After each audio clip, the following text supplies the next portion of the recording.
एक बार opening comment ले लूं, दो तीन प्रवक्ता और हैं, उसके बाद आते हैं रविंद्र जी के पास। रविंद्र प्रताप जी, समाजवादी पार्टी। रविंद्र जी, दो चीजें हैं। पहला, राम मंदिर सेंटर ऑफ अट्रैक्शन है, क्योंकि मामला उत्तर प्रदेश का ही है। आप उत्तर प्रदेश की पार्टी समाजवादी पार्टी को रिप्रेजेंट भी करते हैं। इसकी मारक क्षमता क्या होगी 24 के चुनाव में? क्या सीधा बेनिफिट टू बीजेपी है? पहला। सेकेंड पार्ट, राहुल गांधी ने पहले भी भारत जोड़ो यात्रा करी, दोबारा यात्रा करने जा रहे हैं। इंडिया अलायंस है, आप लोग भी अलायंस पार्टनर है। पिछली बार न्योता भेजा था, लेकिन अखिलेश यादव ने पहले कहा बहुत देर से आया न्योता, मेरे प्रोग्राम है। तो क्या इस बार अखिलेश यादव जाएंगे इस यात्रा में? देखिए रजत भाई साहब, आपने प्रभु श्री राम जी के मंदिर की बात कही, तो प्रभु श्री राम जी के मंदिर का इतिहास समझ लीजिए। हाँ। भारतीय जनता पार्टी ने जब प्रभु श्री राम के मंदिर को 1992 में गिराया था, उसके बाद से केंद्र से भी बाहर हो गए थे और राज्य से भी बाहर हो गए चुनाव के बाद में।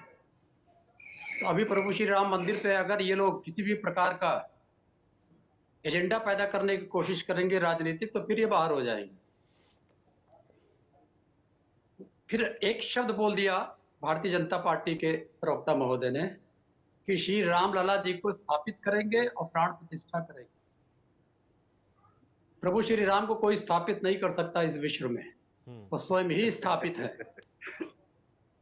भारतीय जनता पार्टी की या उनके ट्रस्ट की आवश्यकता नहीं है, किसी कोर्ट की जरूरत नहीं है, वो स्वयं स्थापित है। फिर रही उनके मूर्ति की प्राण प्रतिष्ठा की बात, तो जिस मूर्ति की प्राण प्रतिष्ठा हो रही है, उस मूर्ति का प्राण प्रतिष्ठा 1949 में मान दिग्विजयनाथ जी महाराज कर चुके हैं। तो इस झूठ को पूर्वी उत्तर प्रदेश के लोग बहुत अच्छे से जानते हैं, क्योंकि अयोध्या हम लोग के केंद्र में रहा है। अब अगर इसका माइलेज वो राजनीति में लेना चाहते हैं तो ये सुन लीजिए, 1950 200 मतलब जो लोकसभा का 19 का चुनाव था उसमें 50% वोट पाए। 22 में जो विधानसभा 8 सीटें 9 सीटें कम हो गई। 22 में जो लोकसभा का चुनाव हुआ 41% पाए, 57 सीटें कम हो गई। फिर निकाय का चुनाव हुआ तो 30% वोट पाए।